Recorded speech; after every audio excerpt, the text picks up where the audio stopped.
Bismillahirrahmanirrahim. Assalamualaikum warahmatullahi wabarakatuh. Perkenalkan, nama saya Enggar SSTMK. Saya dosen di Akademi Kebidanan Palu, Sulawesi Tengah. Pada kesempatan kali ini, saya akan memaparkan salah satu mata kuliah yang saya bawakan di Akademi Kebidanan Palu, yaitu mata kuliah Asuhan Kebidanan Persalinan dan Bayi Baru Lahir. Adapun bobot mata kuliah ini yaitu sejumlah 5 SKS. Mata kuliah ini memiliki deskripsi yaitu setelah mengikuti mata kuliah ini diharapkan mahasiswa mampu melakukan role play asuhan kebidanan pada ibu bersalin menggunakan pantong. Bahan kajian pada mata kuliah ini adalah tentang faktor-faktor yang mempengaruhi persalinan, kebutuhan dasar ibu pada masa persalinan, kemudian evidence base dalam asuhan persalinan, tanda-tanda bahaya pada ibu bersalin, kemudian deteksi dini komplikasi dan penanganan awal kegawat daruratan pada ibu bersalin dan bayi baru lahir. Setelah itu, mahasiswa mampu melakukan manajemen asuhan persalinan dan adapun pelaksanaan pembelajaran yaitu menggunakan metode kuliah, tutorial, praktik laboratorium dan penugasan mandiri. Adapun penugasan mandiri, mahasiswa dievaluasi dengan penilaian formatif dan sumatif serta nilai tugas. Kemudian, capaian pembelajaran pada mata kuliah ini adalah yang pertama, mampu menguasai metode, teknik, dan pengetahuan prosedural dalam asuhan kebidanan persalinan dan bayi baru lahir, mampu melakukan asuhan kebidanan pada masa persalinan dan bayi baru lahir. Yang berikutnya yaitu mampu mengidentifikasi penyimpangan atau kelainan dan penanganan awal kegawat daruratan pada kasus persalinan dan bayi baru lahir. Kemudian mahasiswa mampu melakukan pencatatan atau pendokumentasian asuhan kebidanan sesuai dengan sistem rekam medis yang berlaku pada ibu bersalin dan bayi baru lahir. Kemudian sub capaian mata kuliah ini yaitu mahasiswa mampu menjelaskan konsep dasar asuhan kebidanan pada ibu masa bersalin. Kemudian mahasiswa mampu menjelaskan faktor-faktor yang mempengaruhi persalinan. Kemudian mampu menjelaskan perubahan fisiologi dan perubahan psikologi pada masa persalinan kala 1, kala 2, kala 3, dan kala 4 persalinan. Kemudian mahasiswa mampu menjelaskan kebutuhan dasar pada ibu bersalin. Kemudian mahasiswa mampu menjelaskan evidence based isu terkini dalam pelayanan asuhan persalinan. Kemudian diharapkan mahasiswa mampu menguraikan prosedur keterampilan dasar kebidanan pada asuhan kebidanan persalinan. Kemudian mahasiswa mampu melaksanakan asuhan kebidanan pada ibu bersalin baik itu kala 1, kala 2, kala 3, dan kala 4 dengan tentunya menerapkan dasar-dasar komunikasi. Kemudian mahasiswa mampu melakukan asuhan kebidanan pada bayi baru lahir. Kemudian mahasiswa mampu melakukan pendokumentasian, pencatatan, dan pelaporan asuhan kebidanan persalinan dan bayi baru lahir. Strategi pembelajaran yang digunakan yaitu menggunakan student center learning dengan metode ceramah, diskusi kelompok, tanya jawab, dan demonstrasi. Kriteria penilaian yang digunakan yaitu jenis tugas. Jenis tugas yang diberikan dapat berbentuk menulis makalah, presentasi, latihan praktik mandiri, baik itu di kelas dan kemudian membuat video. Sifat tugasnya berupa tugas mandiri dan tugas kelompok. Kemudian bobot penilaiannya yaitu bobot kehadiran sebanyak 5%, bobot keaktifan sebanyak 5%, nilai harian sebanyak 5%, nilai tugas 30%, nilai ujian tengah semester sebanyak 10%, dan kemudian nilai ujian akhir semester sebanyak 35%. Demikian pemaparan singkat yang saya sampaikan tentang mata kuliah yang saya bawakan di Akademi Kebidanan Palu. Selanjutnya saya akan memperlihatkan video mengajar saya secara offline di kelas. Terima kasih. Assalamualaikum warahmatullahi wabarakatuh.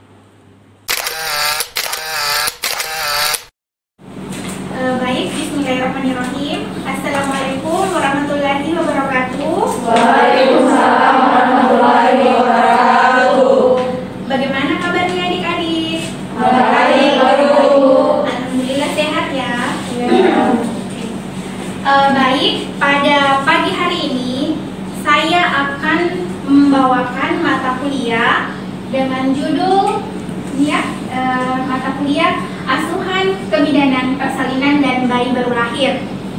Adik-adik sekarang kan sudah masuk di semester 3 ya. Kalian sekarang sudah di semester 3. Semester 1 dan 2 kemarin kalian sudah mendapatkan yang namanya mata kuliah Biologi Dasar Manusia. Kemudian kalian juga sudah dapat Asuhan, Kebidanan, Kehamilan. Nah, sekarang kita masuk di mata kuliah Asuhan, Kebidanan, Persalinan, dan Bayi Baru Lahir. Ya, tentunya kalau perempuan sudah hamil, dan saya yakin kemarin di mata kuliah kemarin kalian sudah melalui proses mata kuliah dan sudah praktek di mata kuliah Biologi Dasar Manusia dan Asuhan, Kebidanan, Kehamilan. Nah, sekarang ibunya pasti melahirkan. Ya, ibunya pasti melahirkan. Nah, sekarang karena kita adalah seorang care provider, jadi kita di sini akan masuki mata kuliah yang namanya Asuhan, Kebidanan, Persalinan, dan Bayi Baru Lahir. Nah, pada topik pertama, pada pertemuan pada kali ini kita akan bahas tentang konsep dasar persalinan. Dan mata kuliah Asuhan, Kebidanan, Persalinan, dan Bayi Baru Lahir ini itu akan kalian program sebanyak 5 SKS. Kemarin kan sudah isi KRS toh? KRS-nya itu kan Asuhan, Kebidanan, Persalinan itu adalah 5 SKS. Sebelumnya saya mau kontrak kuliah sama kalian. Ini nanti sebanyak 16 kali pertemuan. 16 kali pertemuan sama dengan mata kuliah saya kemarin yang Biologi Dasar Manusia. Itu insya Allah penilaiannya tetap sama. Saya akan menilai kehadiran, boleh dicatat. Boleh dicatat. Saya akan menilai kehadiran, saya akan menilai keaktifannya kalian, saya akan menilai tugas dengan nilai harian kuis. Kemudian ada ujian tengah semester dan ada ujian akhir semester. Boleh sudah dicatat ya? Nah, tadi kita akan bahas tentang konsep dasar persalinan. Nah, ini topik-topik yang akan kita bahas di konsep dasar tadi. Yang pertama kita akan belajar tentang fisiologi persalinan, macam-macam persalinan berdasarkan cara pengeluarannya, macam-macam persalinan berdasarkan usia kehamilan, sebab-sebab mulainya persalinan, tanda persalinan, tanda dimulainya persalinan, yang seperti apa itu persalinan normal, faktor-faktor yang mempengaruhi persalinan, mekanisme persalinan, dan tujuan asuhan persalinan. Ya, jadi selama beberapa waktu ke depannya inilah yang akan kita bahas. Oke. Nah, kita mulai dulu dari pengertiannya persalinan. Oke, bidan kan dia melayani perempuan dari siklus kehidupan wanita. Dari apa? Remaja, prakonsepsi, kemudian kehamilan, persalinan, bayi baru lahir, nifas, dan nifas dan menyusui itu gabung ya, satu paket. Kemudian bayi dan balita, ya bayi dan balita, kemudian keluarga berencana, usia kesehatan reproduksi, menopause, dan sampai siklusnya seperti itu ya. Nah, sekarang kita masuk di persalinan. Persalinan adalah proses alamiah ibu dan tentunya tiap ibu ingin dapat melahirkan secara normal. Jadi ini garis bawahi bahwa persalinan itu adalah suatu proses yang alamiah, hukum alam, ya, bahwa perempuan itu akan mengalami namanya hamil dan dia akan melahirkan. Jadi itu melahirkan itu bukan sesuatu yang penyakit, ya, meskipun prosesnya ada sakit di situ, ya, ada meraung-raung di situ, tapi itu adalah semua suatu hukum alam, garis tangan yang sudah digariskan Tuhan bahwa itu adalah suatu proses yang alamiah, ya, alamiah. Dan tentunya setiap perempuan itu ingin melahirkan secara normal. Setelah kehamilan mencapai aterem, secara alamiah tubuh mempersiapkan diri untuk proses kelahiran. Ini jadi ini ya, menghalangi saya deh, tidak ya? Oke. Jadi setelah kehamilan mencapai aterem, kehamilan setelah 9 bulan, ya, kehamilan. Ya, silahkan masuk deh. Tidak apa-apa. Terlambat berapa menit? Tidak apa-apa, silahkan duduk cari tempat yang kosong. Nah, kemudian di sini kita, nah ini tubuh mulai menunjukkan beberapa tanda-tanda persalinan. Ketika kehamilan tersebut sudah mencapai masa waktunya untuk lahir, ya, kehamilan. Jadi tubuh perempuan itu, tubuh wanita itu dia menunjukkan tanda-tanda persalinan, menunjukkan bahwa ibu tersebut akan melahirkan. Ya, melahirkan seperti adanya rasa mules. Kemudian apa lagi? Mulesnya yang sering teratur, sudah seringnya. Kemudian apa lagi? Keluar darah dan keluar air keluar. Nah, jadi kalau sudah ada rasa mules yang sering dan teratur, ada lendir dan darah yang keluar, dan apalagi sudah pecah ketubannya, sudah keluar air ketubannya, berarti ibu tersebut sudah memasuki masa persalinan yang kehamilannya akan diakhiri, ya, sudah garis Tuhan memang, ya. Nah, kemudian fase pengeluaran bayi telah didesain sedemikian rupa, ya. Kita sudah belajar di biologi reproduksi kemarin, ada kepala yang melewat dan ada panggul di situ, ya, sudah didesain sedemikian rupa yang namanya mekanisme persalinan normal, ya. Bayi keluar dari rahim ibu melewati tulang panggul ibu yang keras dan lubang vagina yang sempit, dan ada beberapa tahapan mekanisme persalinan normal. Jadi paham ya? Jadi persalinan adalah, ini pengertiannya sudah, ya. Jadi persalinan adalah proses alamiah yang sudah digariskan Tuhan, ya. Yang tanda dan gejalanya adalah rasa mules, ada lendir dan darah, ada air ketuban, kemudian melewati kepala, melewati tulang panggul-panggul ibu yang keras. Ini kita sudah bahas di biologi reproduksi kemarin, ya. Nah, ini pengertiannya persalinan. Saya harap adik-adik bisa membedakan yang mana partus atau melahirkan, yang mana persalinan, yang mana kelahiran, yang mana persalinan dan kelahiran normal. Jadi beda pengertiannya ini adik-adik, ya.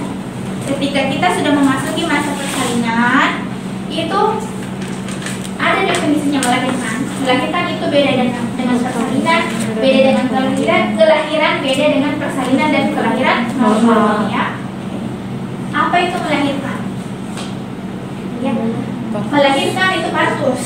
Ya, jadi kalau di rumah sakit, sudah partus ibunya, berarti sudah melahirkan ibunya. Ya, itu partus adalah atau melahirkan adalah pengeluaran hasil konsepsi, hasil konsepsinya, ya, yang dapat hidup secara variabel dari dalam uterus, ya, dari dalam kandungan ke dunia luar melalui jalan lahir. Jalan lahir kita sudah pelajari, ya, biologi yang mana itu jalan lahir, dari vagina ke rahim, kemudian ke bawah, ya. Itu. Nah, kemudian kalau menurutnya Prawiro Harjo, melahirkan adalah, partus adalah pengeluaran hasil konsepsi yang dapat hidup di dalam uterus melalui vagina ke dunia luar. Jadi dia melalui vagina itu baru dibilang orang melahirkan. Kalau dicek beda lagi pengertiannya. Paham, ya? Jadi lihat itu bidan di rumah sakit, sudah partus berarti sudah melahirkan. Beda ketika dia bilang sudah beda itu, karena SC beda lagi pengertiannya. Ya, jadi secara alamiah melahirkan itu adalah pengeluaran hasil konsepsi yang dapat hidup melalui jalan lahir, itu namanya Partus. Yang mana namanya persalinan. Nah, beda partus dan melahirkan, yang mana namanya persalinan. Persalinan adalah proses membuka dan menipisnya serviks dan janin turun ke dalam jalan lahir. Makanya itu pengertiannya bukan mekanisme melahirkan normal, bukan mekanisme partus normal, tapi mekanisme persalinan normal. Karena kalau persalinan itu dia proses membuka dan menipisnya korsio, pembukaan 1 sampai 10 nanti, ya. Kemudian janin itu dari fleksi, kemudian fleksi maksimal, kemudian asinkritismus anterior, asinkritismus posterior, putaran paksi dalam, kemudian putaran paksi luar. Itulah yang namanya persalinan. Bisa bedakan kalau dia melahirkan, keluarnya hasil konsepsi, ya, yang dimana janinnya bisa hidup di luar, ya. Kemudian dia lahirnya melalui jalan lahir. Kalau persalinan, proses membuka dan menipisnya serviks, ya. Kemudian janin, kepala janin itu turun ke dalam jalan lahir. Mau dia kepala, mau dia bokong, ya, dia proses ada turunnya di situ. Ya, jadi itu pengertiannya persalinan. Nah, kemudian kalau pengertian berikutnya, persalinan adalah proses pengeluaran hasil konsepsi, baik itu janin maupun urin maupun plasenta, ya, yang telah cukup bulan, ya, itu namanya persalinan, atau dapat hidup di luar kandungan melalui jalan lahir atau jalan lahir dengan bantuan atau tanpa bantuan. Itu persalinan, ya. Jadi kalau SC dia masuk persalinan SC. Bisa ya deh ya? Ya. Jadi kalau ada yang mau bertanya silahkan simak materinya. Kalau ada yang mau bertanya nanti bisa bertanya ya. Nah, beda lagi kalau pengertiannya kelahiran. Ya, tadi partus melahirkan, kemudian dia persalinan. Kalau kelahiran itu dia ke bayinya. Ya. Nah, ini. Kelahiran adalah ketika bayi plasenta selaput ketuban keluar dari rahim ibu itu lahir. Ya. Proses di mana janin dan air ketuban didorong keluar melalui jalan lahir. Jadi kalau bayinya itu lahir, jadi selamat ya Bu atas persalinannya, salah. Selamat Ibu ya sudah melahirkan, tapi selamat ya Bu ya atas kelahiran bayinya. Ya, ketika bayi itu lahir, ya, ketika plasenta itu lahir atau semua sel-selnya, selaput ketubannya kelahir, itu namanya kelahiran. Jadi selamat ya Bu ya atas kelahiran bayinya. Ya, karena itu adalah proses yang bahagia ketika lahir ya. Nah, ini kita lanjut yang mana itu persalinan dan kelahiran normal. Ini normal. Ketika adik-adik semua ya, ketika kalian memahami persalinan dan kelahiran normal ini, ketika kalian mau mengetahui tanda dan gejala ketika terjadi patologi, ketika terjadi kelainan, pahami dulu ini persalinan dan kelahiran normal ini. Ya. Persalinan dan kelahiran normal adalah proses pengeluaran janin yang terjadi pada kehamilan cukup bulan. Ya. 37 sampai 42 minggu itu cukup bulan. Berarti kalau dia di bawah 37 minggu atau dia lewat dari 42 minggu berarti dia tidak normal. Ya, tandai ya. Kemudian lahir spontan dengan presentasi belakang ke bawah. Jadi kalau dia bokong lahir, kalau dia sungsang lahir berarti dia tidak normal. Berlangsung selama 18 jam. Garis bawah ini ya. Jadi berlangsung selama 18 jam. Kalau dia kurang dari 18 jam atau dia malahan 24 jam berarti dia tidak normal. Ya. Dia harus tahu itu, kenapa ya pasienku sudah 24 jam tidak lahir rujuk. Ya, berarti tidak normal, itu ada kelainan. Ya. Tanpa komplikasi, ibunya tidak terlalu tua, ibunya tidak terlalu gemuk, ibunya tidak terlalu pendek, ibunya tidak ada lapang bulan, tidak sempit ya, tanda dan gejala komplikasi itu baik pada ibu maupun janin, janinnya tidak terlalu besar. Jadi ibu bidan, calon-calon bidan pahamin di dalam kepala ini. Kalau kalian menemukan di luar dari ini berarti ada kemungkinan terjadi kegawatan. Persalinan dan kelahiran normal adalah persalinan proses pengeluaran janin yang terjadi pada kehamilan cukup bulan cukup bulannya. Kalau 5 berarti dia prematur, kalau kurang kalau kurang dia prematur, kalau lebih dia postmatur atau pintar ya, pintar. Kemudian dia harus spontan dengan presentasi belakang kepala di bawah. Kalau dia bokong berarti tidak normal, melintang ya, tidak normal ya.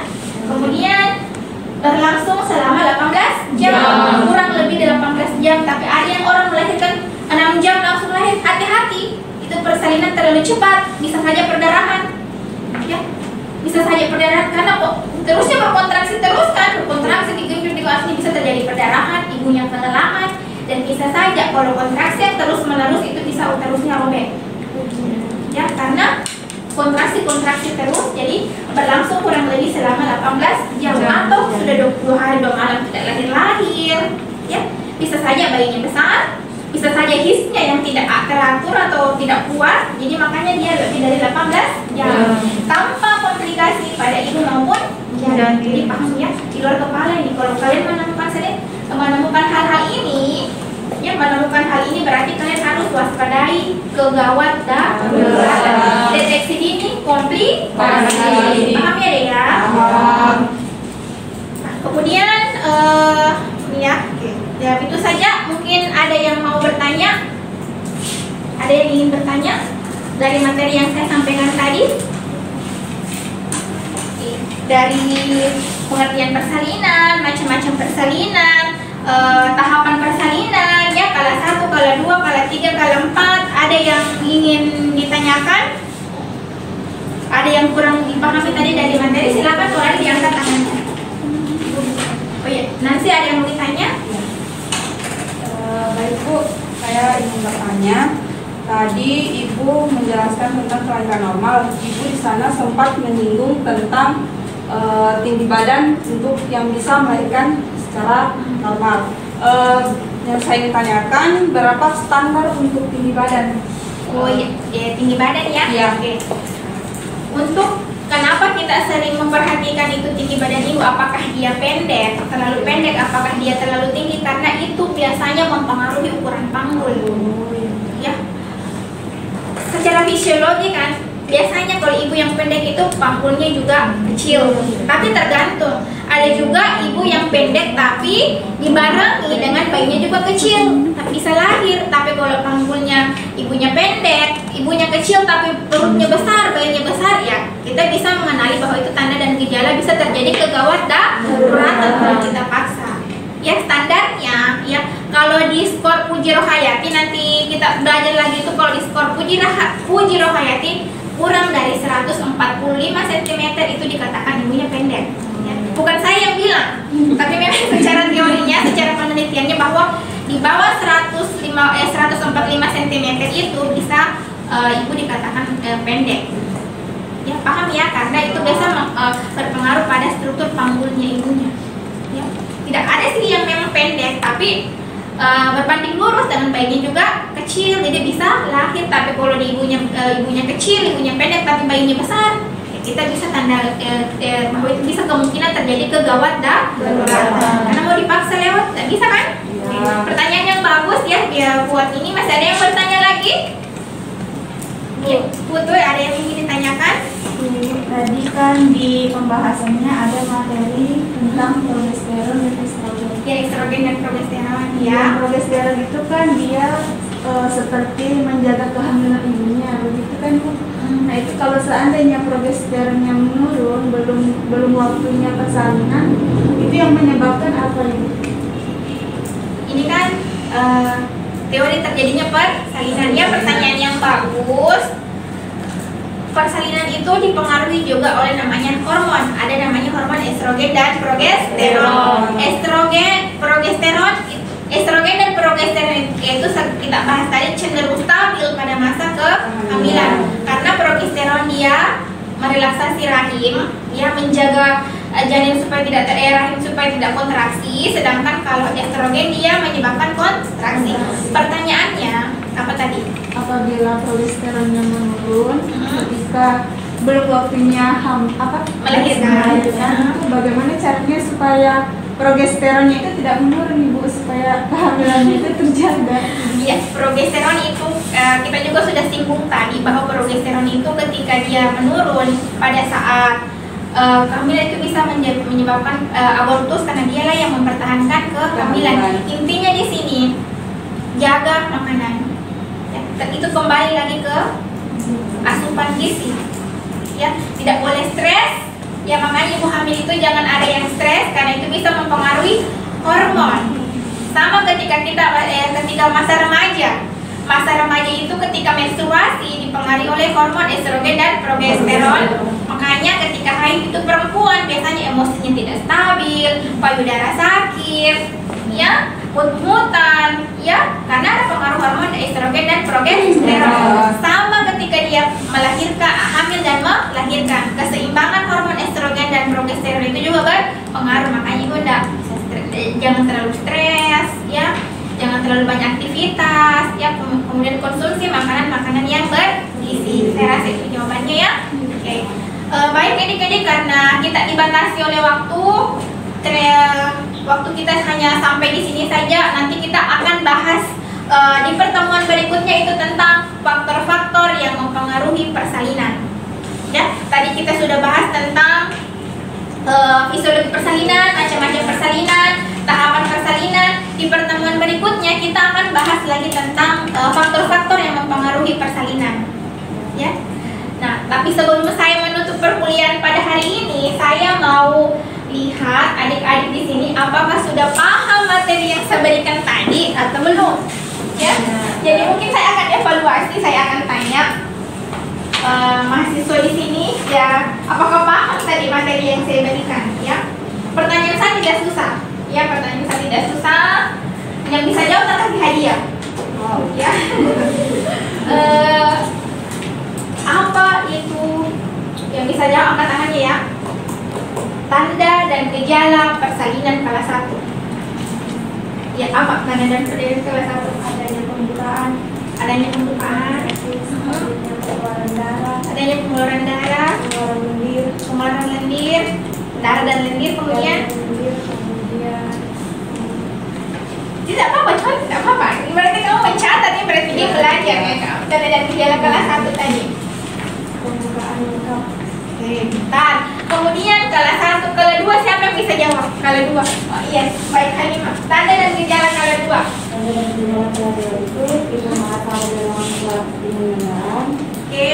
Itu merasakan yang meningkat pada sumber kebilang. Ya. Selanjutnya berarti dalam Ya. Ani mau pakai pintar. Sekarang tanda dan gejala kelas 3. Ya, Mafira, tanda dan gejala kelas 3.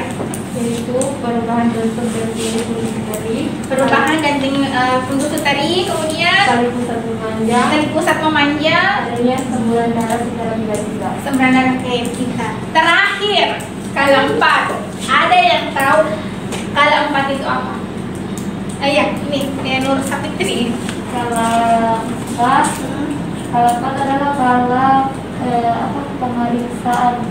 Ya, skala pemeriksaan, skala pengawasan. Yang pertama pemeriksaan kontraksi Kontraksi, kemudian tanda-tanda vital ibu, tanda-tanda vital, kandung kemih, perdarahan, pemeriksaan plasenta apakah masih ada suatu yang tertinggal atau tidak, ya, pemeriksaan plasenta, luka perineum jika ada, robekan.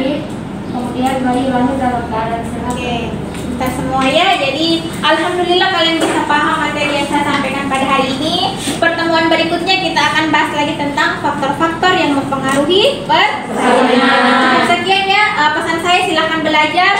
Nanti materi yang akan saya bahas minggu depan itu bisa kalian ambil saya akan kirim ke ketua kelasnya. Ya, materi hari ini juga saya akan kirim ke ketua kelasnya ya. Baik, saya akhiri dengan ucapan assalamualaikum warahmatullahi wabarakatuh. Waalaikumsalam.